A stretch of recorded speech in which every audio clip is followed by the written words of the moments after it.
दीजिए। यदि जलियांवाला बाग में कुछ नहीं हुआ है लिखित में दे तो दीजिए। कांग्रेस दोषी है। आप अपने दोस्त को सरकार के ऊपर नहीं ला सकते हो। मेरे कहने का मतलब केवल ये है कि कांग्रेस ने शंभवी जी जो शहीद हुए, शंभवी जी का नाम लिया है मैंने, शंभवी जी बोले। धन्यवाद आप लिखित में सभापति। दे दीजिए। धन्यवाद सभापति महोदय, आपने इतने गंभीर विषय पर बात सुन लीजिए, इतने गंभीर विषय पर बोलने का अवसर दिया। Please.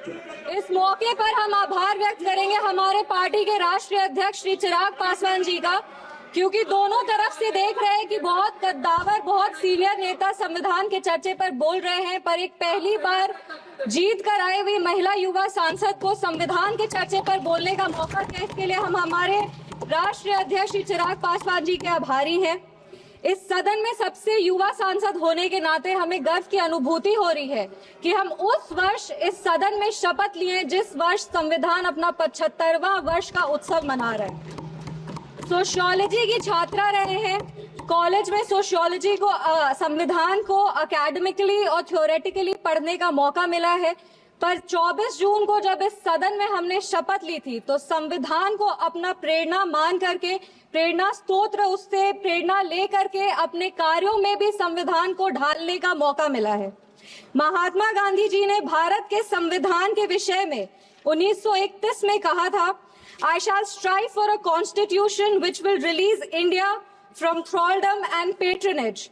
I shall work for an India in which the poorest shall feel that it is their country in whose making they have an effective voice. An India in which there is no high class or low class of people. An India in which all communities shall live in perfect harmony. This is the India of my dreams for which I shall struggle. इस सदन में जब हम शपथ लिए थे, संविधान की शपथ लिए थे और सत्य निष्ठा से प्रतिज्ञान किए थे कि भारत की प्रभुता और अखंडता को अक्षुण्ण रखेंगे और कर्तव्यों का श्रद्धा पूर्वक निर्वहन करेंगे, पर हमारे विपक्ष के लोग हैं जो विदेशी तंत्रों से हाथ मिला करके बार बार भारत की प्रभुता और अखंडता पर चोट।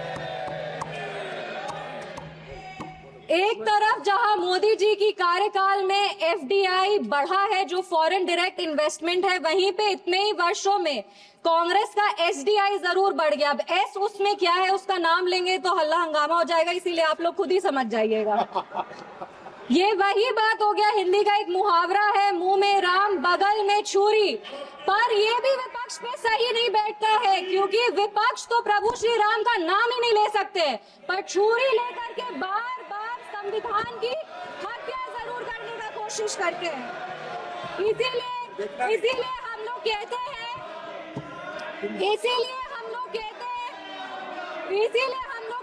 कि संविधान नेता के हाथ में नहीं, संविधान नेता के दिल में होना चाहिए। एक उदाहरण देते हैं, 2008 में इसी सदन में ट्रस्ट वोट के लिए कैश फॉर वोट स्कैम किया गया था और लोकतंत्र का गला घोटने का कोशिश किया गया था।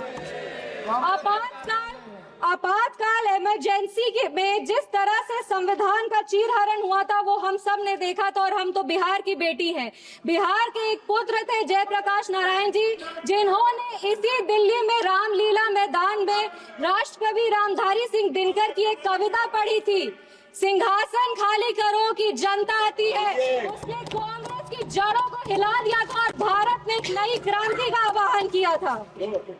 आज जब हम संविधान के 75वें वर्ष का उत्सव मना रहे हैं तो हम नमन करते हैं संविधान के निर्माता डॉक्टर बाबा साहब भीमराव अंबेडकर जी का, जिन्होंने अपनी पूरी जीवन की सीख को इस संविधान के निर्माण में लगा दिया।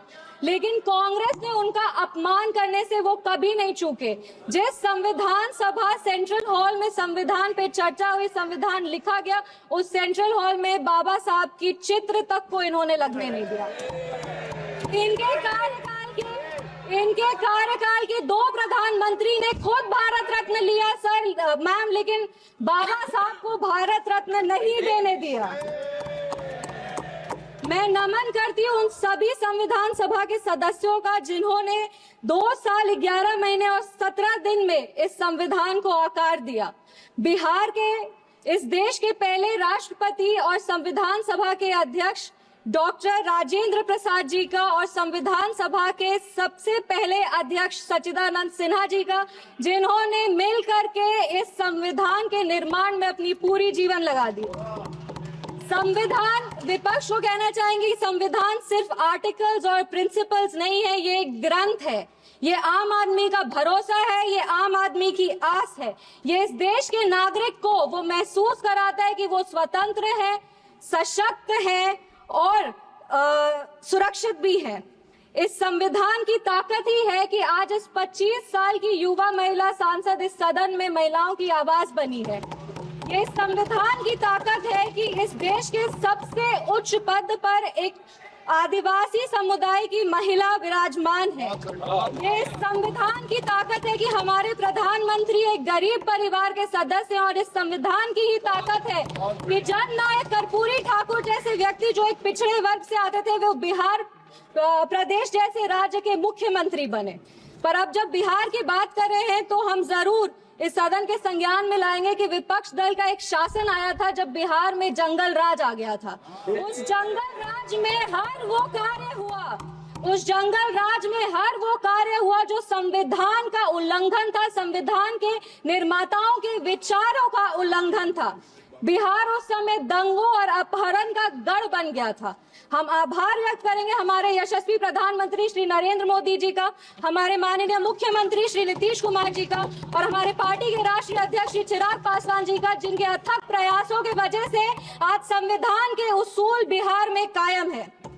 विपक्ष के साथियों ने अपने भाषण में हमें आरक्षण विरोधी कहा, संविधान विरोधी कहा, हमें देश विरोधी कहा, लेकिन इन्हीं के 3 प्रधानमंत्रियों का जो वाक्य है वो इस सदन में हम पेश करना चाहेंगे।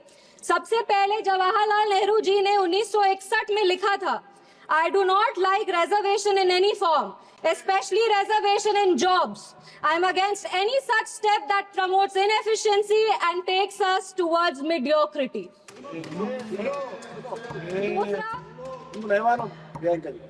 दूसरा, इंदिरा गांधी जी ने, नीरज चौधरी जी की एक किताब थी हाउ प्राइम मिनिस्टर डिसाइड्स, उसमें उन्होंने कहा था अपने तब के लॉ मिनिस्टर शिव शंकर जी को कि एक ऐसा ATR तैयार कीजिए कि सांप भी मर जाए और लाठी भी न टूटे। ये मंडल कमीशन के रिपोर्ट पे उन्होंने कहा था।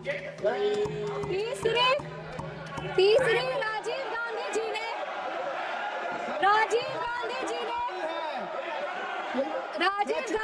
ने एक इंटरव्यू में आलोक मेहता को कहा था मार्च 1985 में, नो प्रमोशन ऑफ।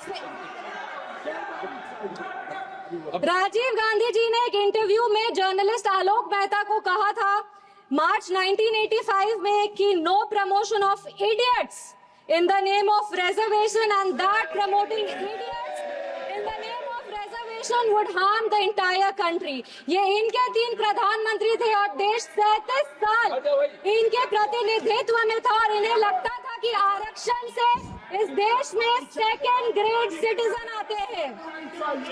कांग्रेस को माफी मांगनी चाहिए इस पर।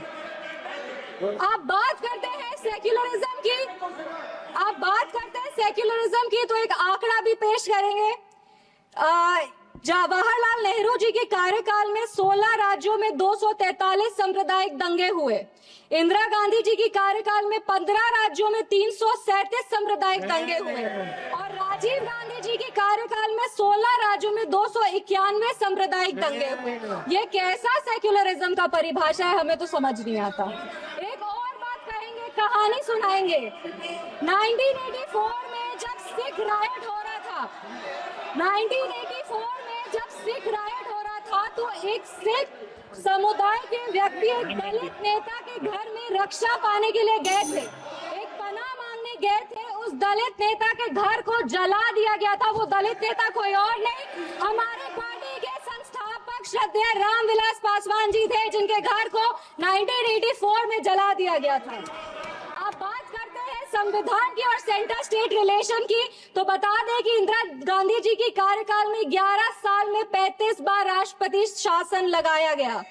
एक महिला, एक युवा और एक दलित सांसद होने के नाते हमें गर्व होता है कि हमारी सरकार एक ऐसी सरकार है जिसने संविधान के उसूल को अटल रखा है।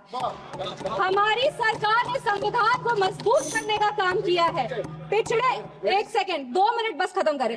पिछड़े आयोग को संवैधानिक दर्जा हमारी सरकार ने दिया। पिछड़े वर्ग से आर्थिक रूप से कमजोर जो व्यक्ति आते हैं उनको आरक्षण हमारी सरकार ने दिया।